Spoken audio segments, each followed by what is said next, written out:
Welcome everybody to Dead Talk Live, and tonight we have a very special guest from the show that just ended its first season. That is Star Trek: Strange New Worlds on CBS and Paramount Plus. Melissa Navia, who plays Erica Ortegas. Melissa, thank you so much for being with us here today. How you doing?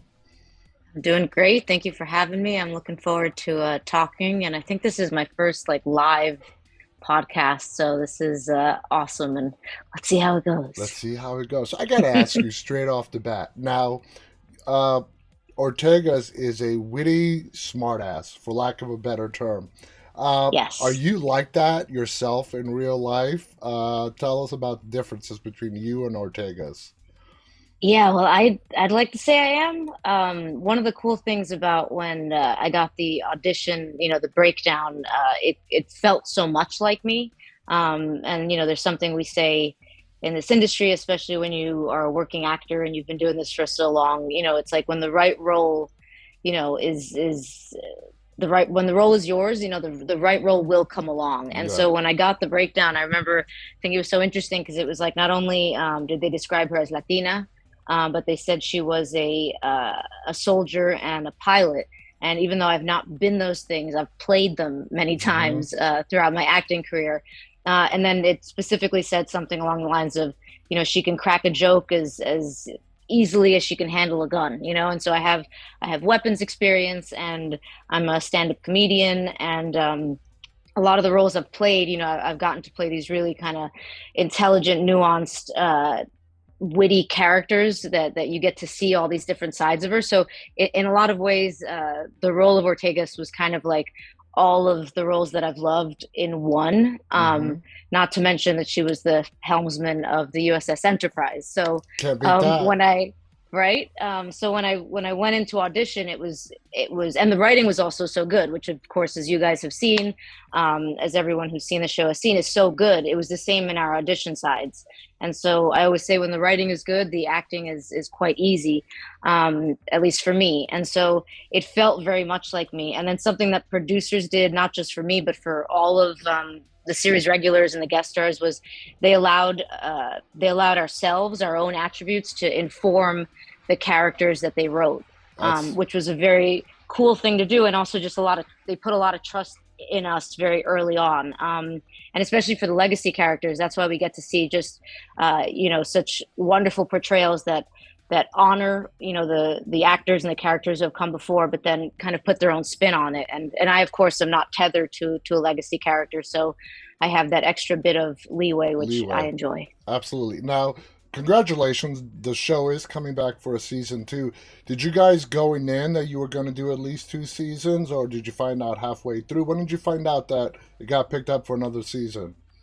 Sure. So going into season one, we already knew that there was a lot of pressure on the show.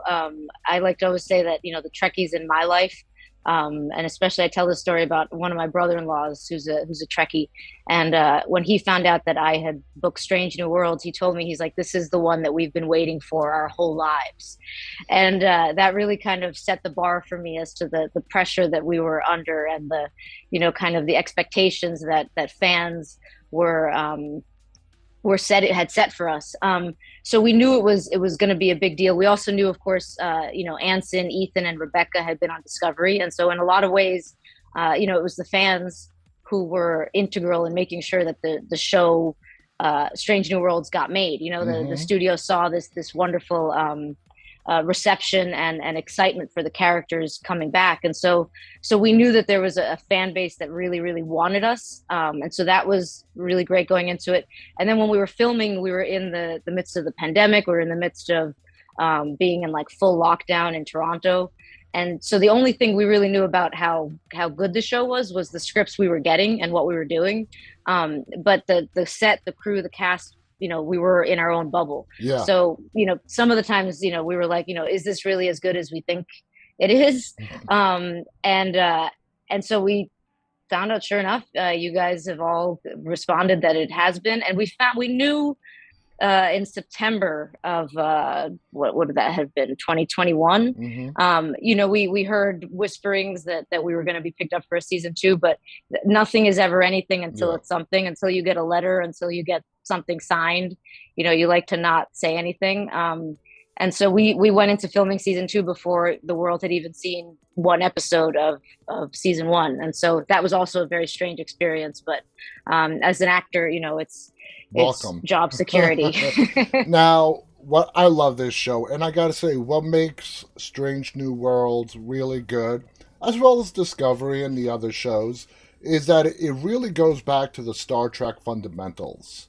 Um, Going back to the 60s and then into the 80s and 90s with Next Generation, it goes back to the Star Trek fundamentals, and I think that plays a huge role in its success. What do you think about that? Absolutely. I would say that even when the show was announced, which was even before I was a part of it, it was, again, we were in pandemic times, which I know we still are, but it was, really new for all of us. We're all trying to make sense of it, and it was just, there was this optimism, this hopefulness about it, that we were, going back to legacy characters that had really kicked off the franchise, and that Hmm. have been so enduring. What I love about Star Trek is, even if someone is not a Trekkie or even a fan, or would say, would not even call themselves, even, that they don't know that much about it, they do know Star Trek, they Yeah. know Captain Kirk, they know the Enterprise. And so that's, you don't find that a lot, that pretty much anyone you speak to of any generation knows what I'm talking about. And I always like to say that my mom, for years I used to tell her, I said, one day I'm going to book something that when you talk to your church friends, they will know immediately what your daughter is on, and you won't have to explain and tell them where to go find me. And so that's been a real prayer answered. Um, but yeah, so we had this, we knew that this was going to be a very hopeful show, an optimistic show. And then, producers are really putting out that it was going to go back to this adventure of the week type format, Hmm. which is, what worked, I think, at the beginning in the 60s, in the original series, and TV as of late, it's taken this serialized arc, which works. And there's absolutely a space for it. And it's, TV has become, the production quality, and the audience for it, and the way we can stream things. TV is really on the level of Yeah. of the best films. Oh, It's yeah. really very cinematic. But I think what we're doing with Strange New Worlds is that there are serialized aspects to it. Storylines that continue through the episodes, but it also has this feeling of like you're tapping into a story every week that you can Exactly. tap into anew. Exactly. And so even if you don't have the time to kind of be with the series for every single week, you can still you know turn it on and Hmm. and know what's going on and enjoy it. And as much as we can theorize about how that works, and why people want, how much people want it, what I've seen, and it's been a really beautiful thing. I'll speak for myself, but I think I can speak for the cast as well, to be able to have been shooting season two while watching the world experience season one. Because what we were hearing from fans on social media was, I've had a bad week, I've had a bad month, this has been a terrible year, everything is miserable, I look forward to Strange New Worlds. Like, it makes me happy. And Yeah. that sounds like such a, it sounds kind of silly, but I know I think you understand this, I as a storyteller understand this. It's not silly. Like, Yeah. stories are what makes the world go round. And I think we really saw, in 2020, and since then, we saw that, when everything around us is crumbling, what do we turn to? We turn to stories. Yep. um, and also the cool thing that I've seen, um, because I'm a fan as well, and I've definitely become a much bigger fan, in the last year and a half or so, for sure. But I've found myself watching the episodes that I shot. I'm in them. Hmm. I know what happens, and in my life, I've had personal things happen in the last 6 months that have changed my worldview in a lot of ways. And so episodes that I saw and I acted in and I created a year ago, I'm now looking at, in new ways, like, without necessarily giving any spoilers in case people haven't seen, but like for episode 9, with what happens with the Gorn and kind of what Hmm. happens in the aftermath, that hit me real differently watching it, even from when I performed it. And so I think that's the true sign of a wonderful story, where you can go back to it over and over and over again, and each time you're seeing something new and you're still enjoying it. Hmm. But you can apply what's happening in your life to it. and that's why I like telling stories, and that's why I do what I do. Now, what did you think when you saw the script for the finale and that they were going to bring the character of James T. Kirk into the storyline? I mean, were you excited? What were your feelings about that? Sure. So on the one hand, I knew kind of, because I'd really been tapping into like, what fans were saying online. I always joke with Celia, who plays Uhura, and we're always talking about how like we can always be multitasking. We're really good with social media. Some actors, some cast members don't like kind of seeing what everybody's saying, but Yeah, we are the opposite. We're like, what's going on? What do people think? And so I knew that there were a lot of fans that didn't want to see James Kirk because they didn't want to take the spotlight away from Captain Pike. Pike. Kind Yeah, of having his own show, and I understood that. And then other fans that did, and of course that's with any great right franchise and fandom. You're always going to have um, these discussions, which yeah. are as long as they're done in a healthy and civil way, they're very welcome. And so, but at that point, by the time we saw the finale, like I trusted the writers and the producers so much when they explained what they were doing, which is essentially this really clever and well done mirroring of Balance of Terror, which is a classic episode from the original series. And Yep. for anybody who's seen the finale but hasn't seen that episode of the original series, I highly recommend it. Hmm. And then when they explained what they were doing and how it tied in so well with Pike's struggle throughout the season, Yes. of knowing his future and what is he going to do about that. And so it really brings into question kind of something that we've all dabbled with in Hmm. terms of like if we knew what was going to happen, would we try to change it, and what else would that affect? And so I just thought it was wonderful, and the fact that the way that they brought in James Kirk as the captain of another ship, and essentially we're in a future that should not exist. Exactly. It's an um, alternate timeline. Right. It's an alternate timeline, and we don't know what happened in those intervening years. And for me, one of the things that fans have been saying, in the whole run of the season has been, that they've wanted to see, more of my character, which as an Hmm. actor, that's a wonderful thing to hear. It's like you always want to hear that they want more of you, not less. And I absolutely love and, just thank everyone who's been threatening, full scale revolts if Ortegas did not get her centered episode. But I was like everybody patience. These things take time. But the wonderful thing about Ortegas is that every episode we've seen like a different aspect of her, and we've gotten to see a different layer in a way that she's we've not had kind of these huge emotional arcs that you've necessarily had with some of our legacy characters. But you've gotten to see different aspects to her. In episode 9, you see an aspect to her that you've not seen before, Exactly. when she's talking about Hemmer, which I was so grateful to have the opportunity to do. And then in episode 10, I basically got Chris Fisher, who was our director, and he was just extraordinary in the role. He basically told me, he was like, we all love Ortegas. He was talking as the producers, as the writers, as the fan base. He's just like, everyone is really going to fall for Ortegas, and what we want though in this episode is the opposite. Hmm. We want the Ortegas that we don't want to go have a drink with, and we want to know why, what's happened. And so the rapport that everybody's come to love with Pike and Erica, um, is suddenly not there. And so what I got to play with was a whole different side of the character, and I got to create kind of this own backstory for myself, which I discussed a bit with Chris Fisher.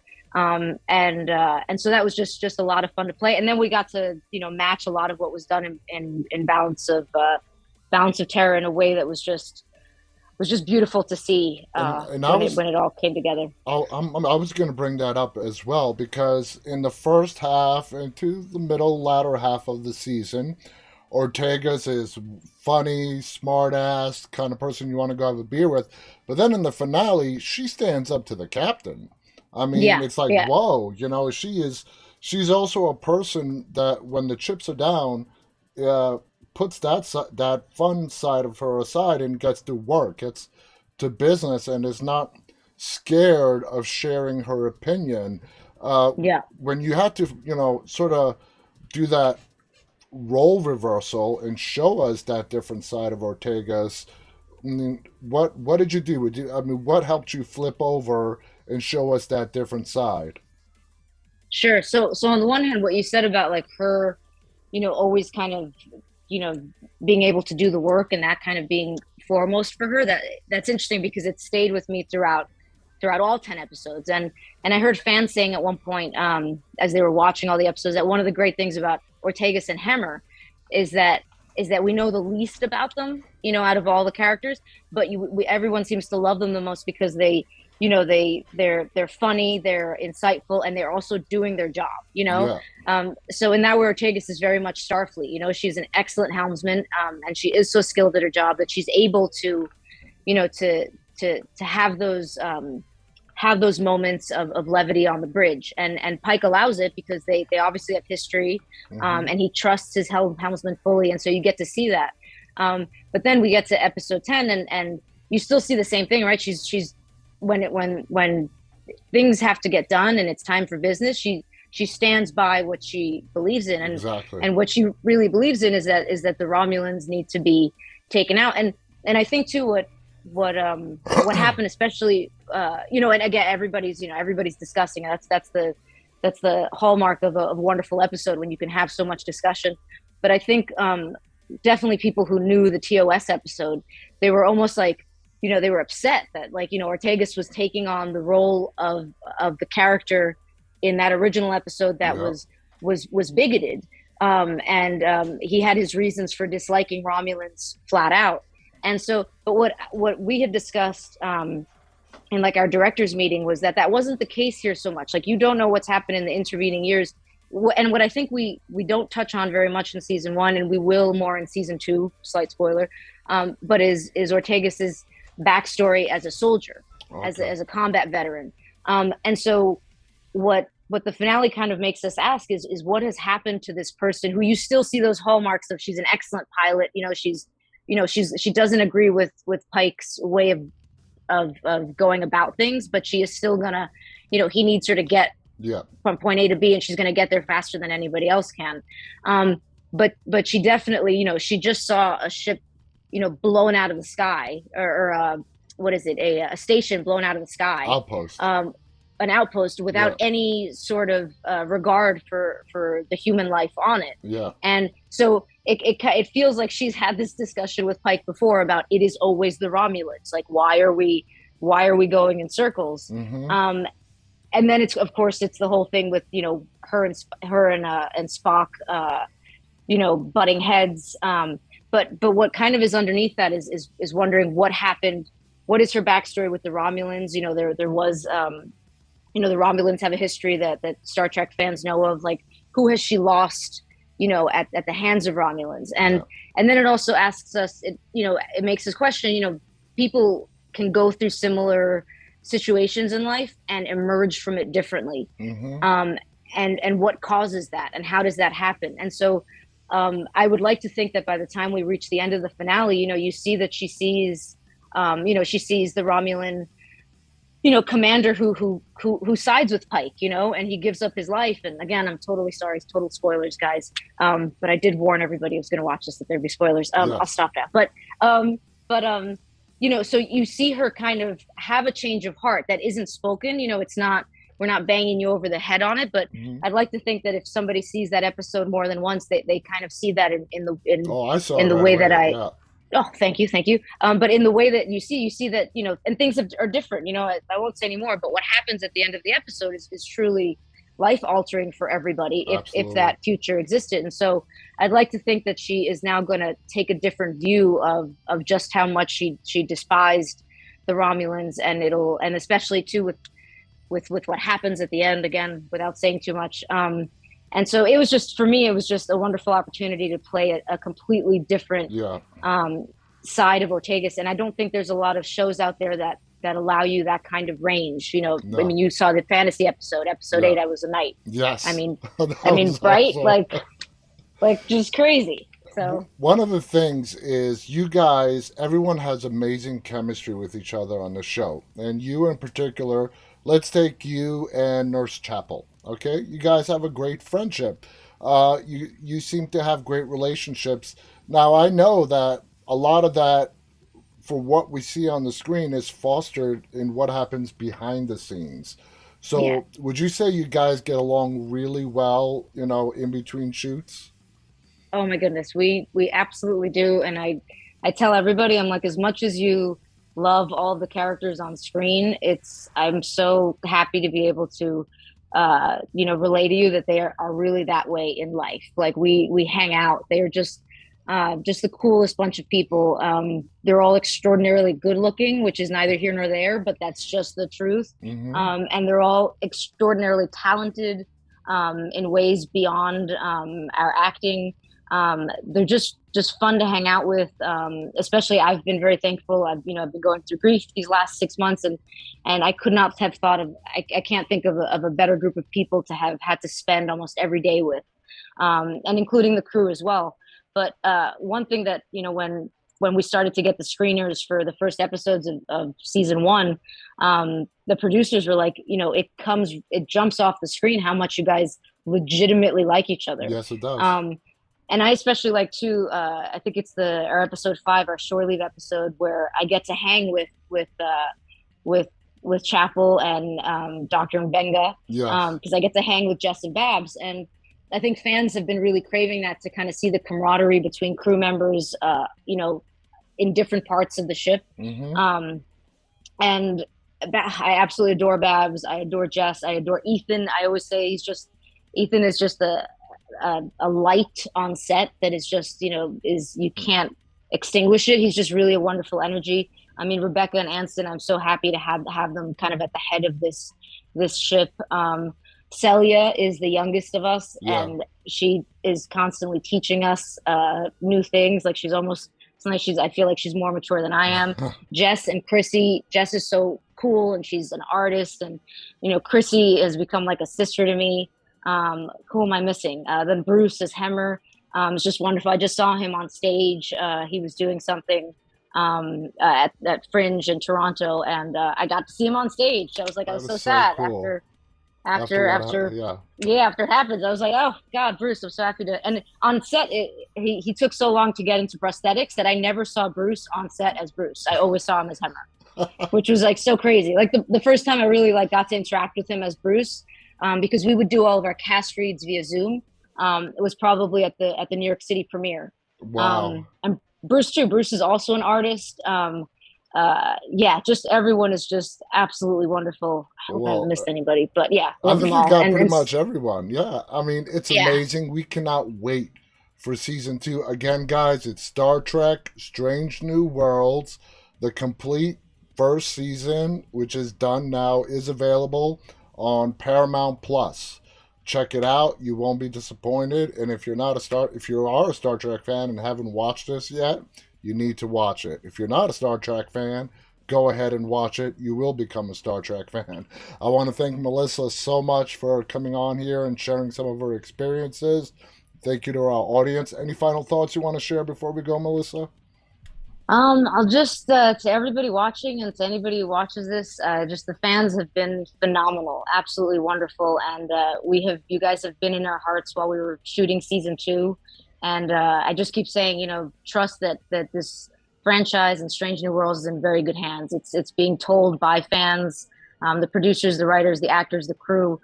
Like we are Star Trek fans, and so we understand the importance of this to you, and we cannot wait. We finished shooting season 2. We're now putting it together and putting all the pieces together, and we can't wait to get it to you. I didn't know that. I would have guessed that you're in between seasons. I didn't know that you guys already done season 2, which is great. We You know. we just wrapped about a week and a half ago, maybe a week. I'm still just kind of waking up from it because we saved some of the craziest scenes for last, and so it's an absolutely wild ride. And but now all the special effects and the music and all those things that That's what make Star takes. Trek That's what exactly. takes 6 to 8 months to finish up. Right, I right, and want that's to. why when I watch the episodes, it's like watching them for the first time. I So, Yep. but we're working on it. So, Yep, absolutely. I cannot wait. Again, thank you to our audience. Thank you to Melissa. Star Trek Strange New Worlds. Check it out. Available now on Paramount Plus. On behalf of Melissa Navia and myself, guys, stay safe. Thank you for tuning in. Stay walking. Bye bye.